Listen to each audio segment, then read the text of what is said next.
हरे राम राम राम हरे हरे, हरे कृष्ण कृष्ण कृष्ण हरे हरे. म्हणा हरे कृष्ण कृष्ण कृष्ण हरे हरे.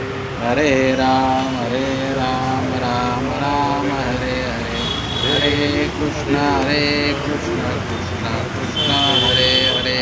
हरे राम राम हरे कृष्ण कृष्ण कृष्ण हरे हरे. हरे राम राम हरे हरे, हरे कृष्ण हरे कृष्ण कृष्ण हरे हरे, हरे राम हरे राम हरे हरे, हरे कृष्ण कृष्ण हरे कृष्ण कृष्ण हरे. कुंडलधारे ओम श्री ज्ञानदेव तुकाराम पंढरीनाथ भगवान माऊली ज्ञानेश्वर महाराज की जय. जगद्गुरु श्री समर्थ तुकाराम महाराज की जय. सर्व की जय. हरपती माता पिता की जय. गणपती बाप्पा मोरया, मंगलमूर्ती मोरया. ज्ञानराज माझी योग्याची माऊली,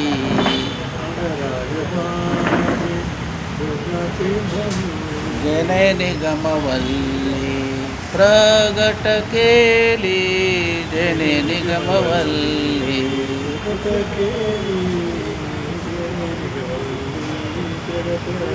गीता अलंकार नाम ज्ञानेश्वरी, ब्रह्मानंद लहरी प्रगट केली, ब्रह्मानंद लहरी.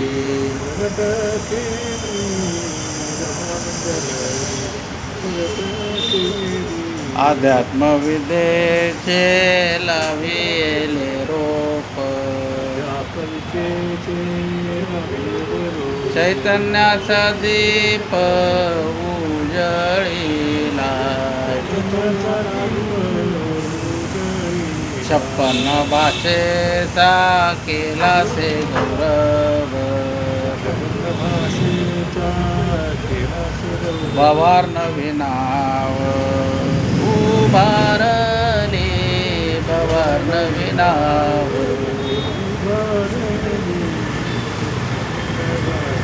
श्रवणाचे मी से पैसावे येवोनी,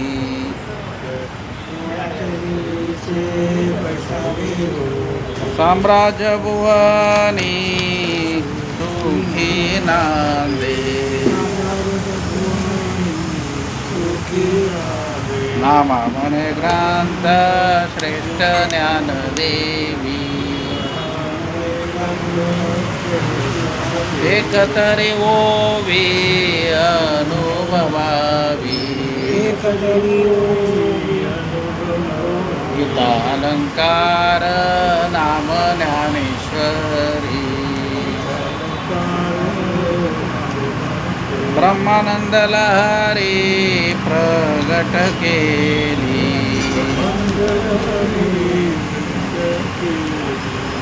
ज्ञानेश्वरी घरोघरी अर्थात ज्ञानेश्वरीची कार्यशाळा या कार्यक्रमात आपल्या सर्वांचं स्वागत आहे. आणि आज आपल्याला तिसऱ्या अध्यायामधला 4था श्लोक आहे.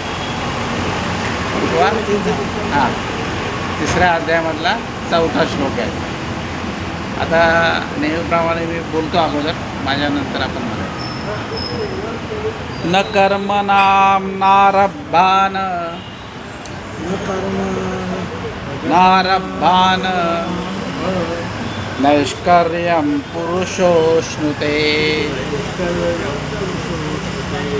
न च सन्न्यसनादेव सिद्धिं समधिगच्छति, सिद्धिं समधिगच्छति. परत एकदा वाचतो संपूर्ण, परत एकदा म्हणा. न कर्मणां नारंभान नैष्कर्यं पुरुषोऽश्नुते, न च सन्न्यसनादेव सिद्धिं समधिगच्छति. म्हणा.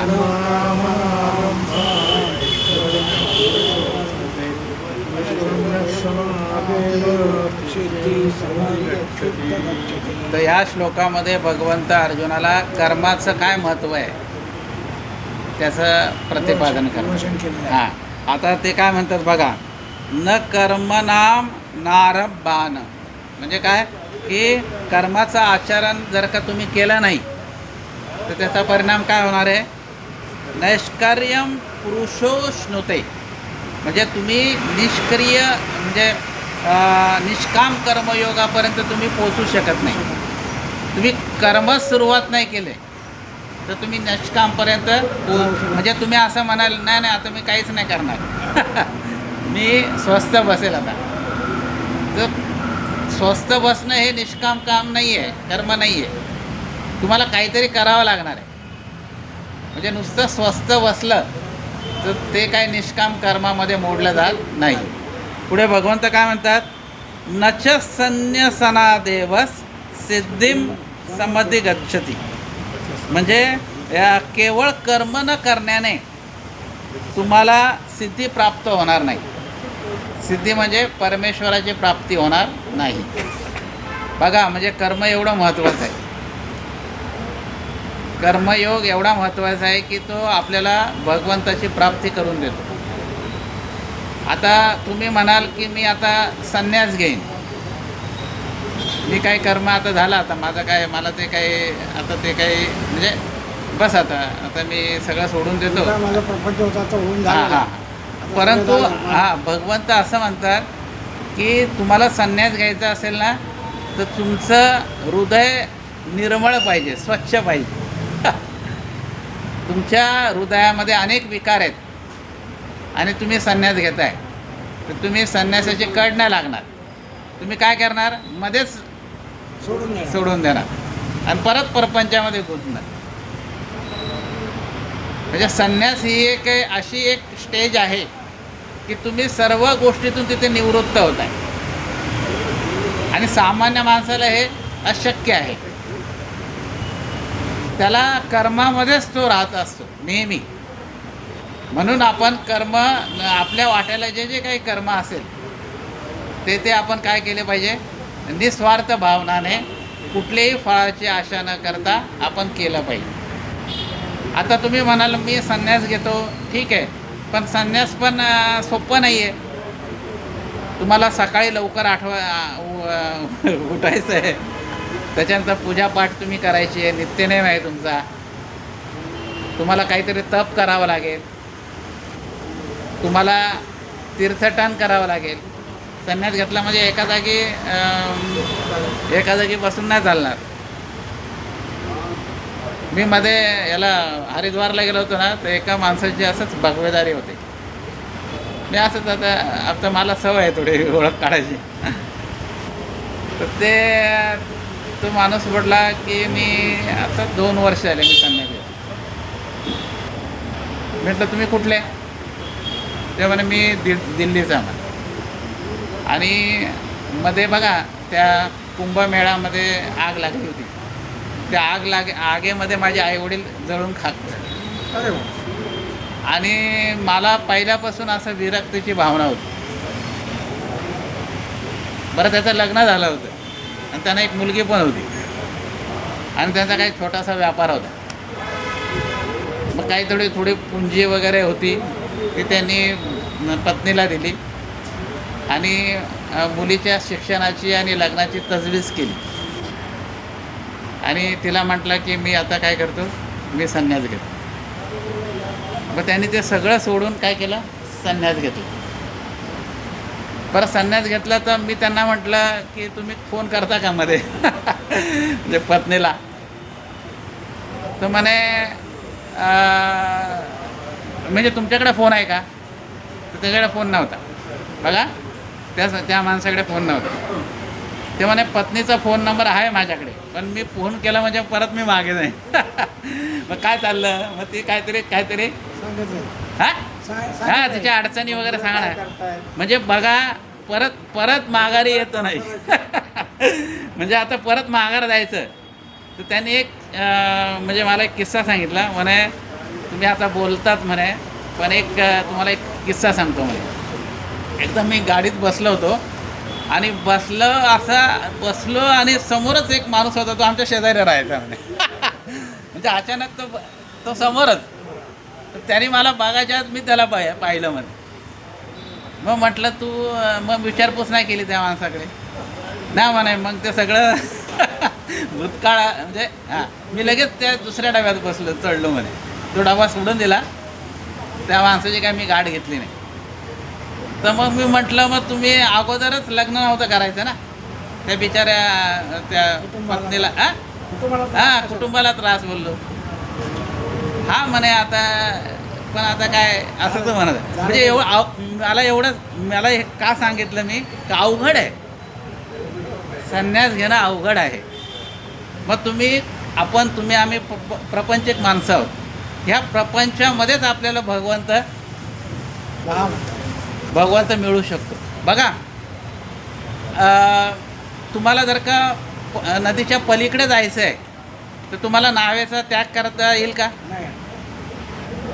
बघा, त्या नावेमध्ये एकच आपण दक्षता घ्यायची की ते पाणी त्या नावेत नाही आलं पाहिजे.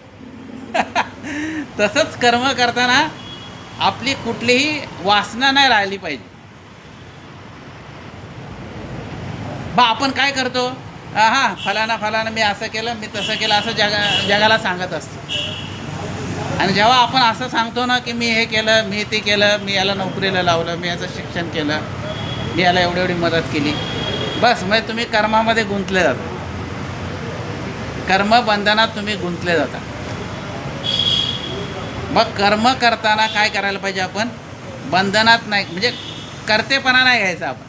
हां माझ्याकडून झालं ते भगवंताने करून घेतलं, त्याचं क्रेडिट आपण घ्यायचं नाही. हीच निष्कर्मता आहे. निष्कर्म म्हणजे कर्मच नाही करायचं असं नाही, नुसतं असं बसून राहायचं तेही नाही. बघा, एकदा का तो महाराज झाला ना का तो काहीच काम करत नाही. करतो का? तो फक्त आदेश देतो. मग हे कृष्णाला, हे भगवंताला मान्य नाही. हां हां, महाराज म्हटल्यानंतर मग त्याला सगळे गुन्हे माफ आणि त्याला पक्वान वगैरे जेवायला वगैरे असं.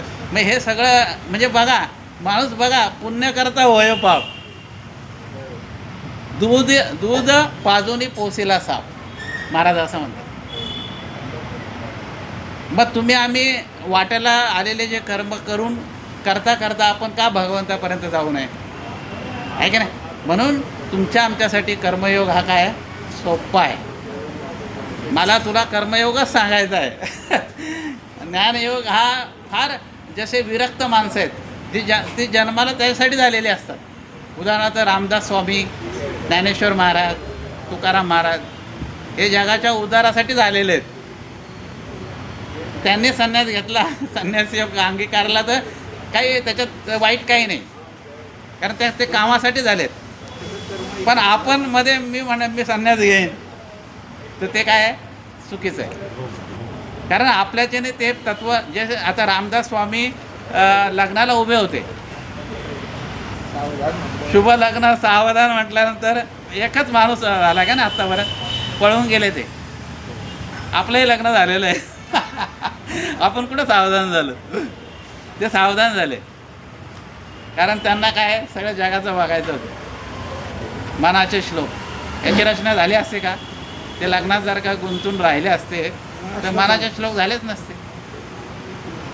परंतु तेवढं आपण नाही करायचं आहे. आपल्याला फक्त काय करायचं आहे, कर्म करता करता चांगलं कर्म करायचं, निष्काम पद्धतीने, म्हणजे कुठलाही हेतू न बाळगता कर्म करायचं आणि भगवंताच्या चरणी समर्पित करायचं. तर याच्यासाठी मी तुम्हाला बघा, हृदय शुद्ध झाल्याशिवाय संन्यास घेता येत नाही.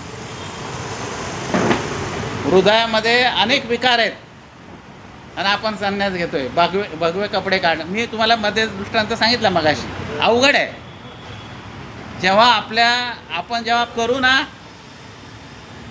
तेव्हा समजेल, त्याच्याशिवाय समज. म्हणून हा कर्मयोग भगवंताला अभिप्रेत आहे. तर आता माऊलीचे जे ओवी आहे 45वी ती काढा. वाचोनी कर्मारंभ उचित न करिताची का सिद्धवत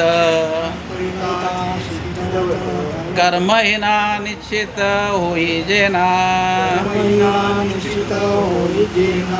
कर्महीन कर्म न करता तुम्ही निष्काम कर्मापर्यंत तुम्ही पोचूच शकत नाही. तुम्हाला निष्काम कर्म करायचं असेल तर पहिला सकामाला सुरुवात करायची आणि मग हळूहळू तुम्ही निष्काम कर्माला पोचणार आहे. मी कर्मच करणार नाही असं म्हणणं बरोबर नाही. पुढे बघा काय म्हणतात. का प्राप्त कर्म सांडिजे ए तुलेनी निष्कर्मा होईजे. हे अर्जुना वाया बोलीजे मूर्खपणे. आपल्या वाट्याला आलेलं कर्म टाकून द्यायचं आणि मी निष्कर्म होणार हे बोलणं मूर्खपणाचं आहे. बघा आपल्या संत मंडळीमध्ये अनेक धर्मामध्ये अनेक जातीमध्ये काय झाले संत होऊन गेले. सजन कसाया विकू लागे मास माळ्या सावत्याचे म्हणजे ढोरे उडी म्हणजे असं काय उंच निंच काही नेणे भगवंता तिष्ठे भाव भक्त देखून या असा तो अभंग आहे. त्याच्यामध्ये सजन कसायचं मांससुद्धा देव विकू लागले. कारण ते करताना ते फक्त ते त्यांच्या वाट्याला आलं म्हणून ते करत होते. कर्म वाटायला आलं तर मग त्याला काय अर्थ आहे. म्हणजे कर्म फक्त कर्मच करायचं आपल्याला. बाकी ते त्याच्यात ते त्यांनाही ते वाटत होतं की हे बरोबर नाही, परंतु त्यांच्या वाट्याला आलेले ते कर्म त्यांनी केलेलं आहे. त्याचा त्याग त्यांनी केला नाही. पुढे बघा. सांगे पहिलं तिरा जावे ऐसे व्यसन गाजेत पावे. तेत नावे ते जावे घडे केवी. आता आपल्याला या तीरावरून त्या दुसऱ्या तीरावर जायचं आहे पलीकडे आणि आपण नावेचा त्याग करायला केला समजा तर आपण जाऊ का. मग एक तर आपल्याला काय करावं लागेल त्याच्यात उडी मारावं लागेल, पोहावं लागेल, आपल्याला कपडे ओले करावे लागतील आणि तुम्हाला पोहता आलं पाहिजे ना. मग ज्ञानोबराय काय म्हणतात की मग आपल्याला त्याचा त्याग करता येईल का नावेचा. तसंच कर्माचं आहे. कर्माचा आपल्याला त्याग करता येणार नाही. जे जे वाट्याला आलेले कर्म आहे ते आपण निश्चित करायचं आहे. पुढे बघा. ना तरी तृप्ती इच्छिजे तरी कैसेनी पाकून कीजे. की सिद्धहीन सेविजे केवी सांगे. आता आपल्याला भूक लागलेली आहे तर भूक लागल्यानंतर जेवण करणं हा महत्त्वाचं आहे की नाही. जेवणच केलं नाही तर तुमची भूक मिटेल का. तयार भोजन आहे ते नुसतं समोर ठेवलं आणि त्याच्याकडे बघितलं हां ते जाईल का. त्याचा नुसतं वास घेतला आणि पोट भरेल का तुमचं. तर तुम्हाला ते जेवायला लागेल. त्याच पद्धतीने तुमच्या वाटेला जे काय तुम्ही शिक्षक असला तर तुम्ही शिक्षकाची भूमिका पार काढायची. तुम्ही कामगार असेल कुठल्या कंपनीमध्ये तर तुम्ही तुमच्या वाटेला आलेला 8 तास जे आहेत ते बरोबर निष्ठेने काम करायचं. हीची विष्णूची महापूजा अनुभव नाही तुझा असं तुकाराम महाराज म्हणते. कर्म हीच पूजा आहे. इंग्रजीमध्ये एक म्हणे बघा, वर्क इज वर्शिप आहे की नाही. म्हणून तुम्ही कर्माला टाळता येणार नाही. पुढे बघा. जव निरार्थता नाही तव व्यापारू असे पाही. मग संतुष्टीच्या ठाई कुंठे सहज. जोपर्यंत तुम्हाला आशा आहे तोपर्यंत तुम्ही निरीश्य नाही होऊ शकत. निष्कर्म करू शकत नाही. परंतु जेव्हा तुम्ही संतुष्ट व्हाल, कर्म करता करता करता तुमची जेव्हा तृप्ती व्हाल, उदाहरणार्थ मी जेवलो का पोटभर जेवलो, पोटभर जेवल्यावर मला कोणी म्हटलं की नाही अजून घ्या परत तर आपण काय म्हणू, नाही नाही आता माझं पोट भरलेलं आहे. त्याच पद्धतीने ज्ञानोबाराय आपल्याला काय सांगतात की जोपर्यंत निरीक्षता प्राप्त होत नाही तोपर्यंत कर्म करावेच लागते माणसाला. कर्म केल्याशिवाय आपली सुटका नाही, आहे की नाही, समजलं?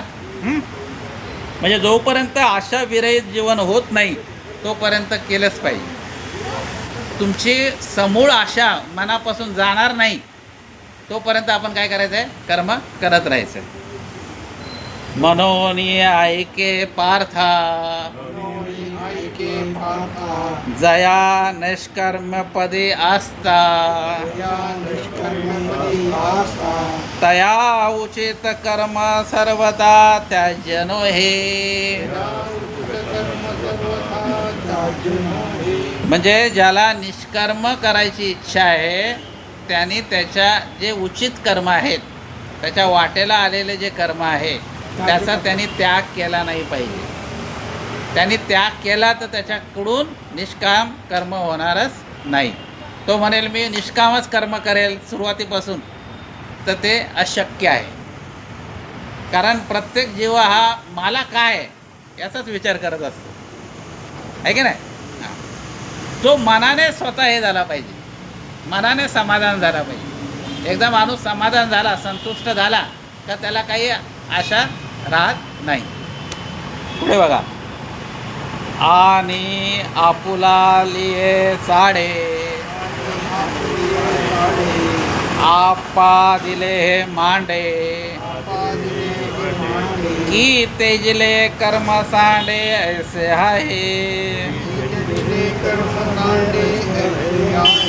कर्माचा सिद्धांत असा नाही आहे तुमच्या मनाला आलं म्हणजे तुम्ही नाही करायचं किंवा मनाला आलं मग करायचं, असं नाही आहे.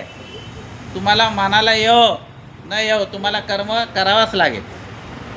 आणि मी कर्म एवढंच करेन मी आणि मी आता थांबेल असं नाही. तुम्हाला जोपर्यंत तुम्हाला शरीर आहे तुमचं तोपर्यंत तुम्हाला ते काहीतरी करावंच लागेल. ते आता आपण असं म्हणतो बघा धडपड जोपर्यंत धडपडत नाही तोपर्यंत धडपड चालूच आहे की नाही. माणूस निवांत बसतो का, काय ना काय रिटायर झाला तरी काहीतरी करत असतो, आहे की नाही. असं लोकांच्या नावाने बोंब मार, हां काहीतरी करतो लोकांच्या नावाने नाही बोंब मारणं म्हणजे काहीतरी करतोच ना तो, असं मी म्हणतोय. हां गप्पा थोडी बसतो. मला सांगा, उलट रिटायर झाल्यावर जास्त काम करतो जास्त काम असतं त्याला. सकाळपासून त्याच्याकडे कामच असतं. नाही एकदा रिटायर झाला तर जा हे बिल भरून या, जा मुलांना घेऊन या शाळेतून, जा भाजी घेऊन या, जा दूध घेऊन या, असं तो करत असतो. पुढे बघा, हे वायाचे सैरा बोलीजे उकलो तरी देखो पाहिजे परे त्याजिता कर्मन तेजे निभ्रांत मानी. म्हणजे भगवंत इथे अर्जुनाला म्हणतात कर्म न करता कर्माचा त्याग होत नाही आणि कर्माच्या इच्छेनुसार त्याग करता येतो हे बोलणे हे वायफळ आहे. माऊली काय म्हणते, कर्माच्या इच्छेप्रमाणे कर्माचा त्याग करता येतो हे आपण बोलू, म्हणजे हे बोलणं नुसतं वायफळ आहे. म्हणून जे जे वाटेला उचित जे आपल्याला कर्म आलेले आहेत त्याचं आपण काय केलं पाहिजे, कर्म केली पाहिजे. आणि कर्म करता करता आपण साधना म्हणजे कामामध्ये काम आणि काही म्हणा राम राम, हे जर तत्व आपण पाळलं तर आपल्याला कर्मयोग आपण साध्य करू शकतो. आणि भगवंताला हीच इच्छा आहे की प्रत्येकाने कर्मयोगी व्हावं. आता याच्या पुढचा जो श्लोक आहे 5वा श्लोक तो आपण उद्या बघू आणि उद्याचा विषय काय आहे त्याचं चिंतन करू. उद्या शनिवार आहे ना, शनिवार. कुंडलिका वरद्या विठ्ठल श्री ज्ञानदेव पंढरीनाथ भगवान माऊली ज्ञानेश्वर महाराज जगद्गुरु हृदय संत तुकाराम महाराज सर्व संतन की जय. अपने अपने माता पिता की जय. गणपती बाप्पा मंगल मूर्ती. आता विश्वात्मके देवे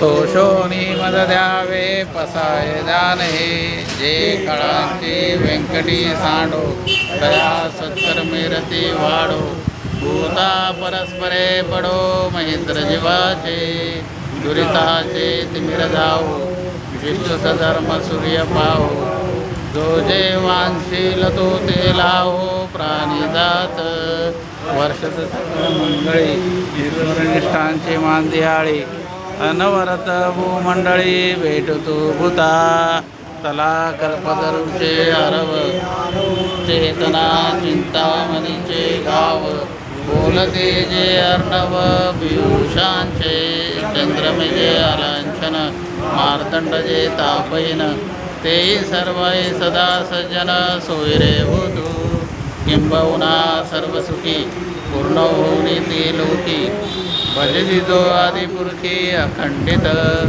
आणि ग्रंथो विजय विशेष लोकीये दृष्टादृष्ट विजय व्हावे एक म्हणे श्री विश्वेश्वराहो हा होईल दान पसाहो येणे वरे ज्ञान देवो सुखिया झाला येणे वरे ज्ञान देवो येणे वरे ज्ञान देवो सुखिया झाला. हरि ओम शांती.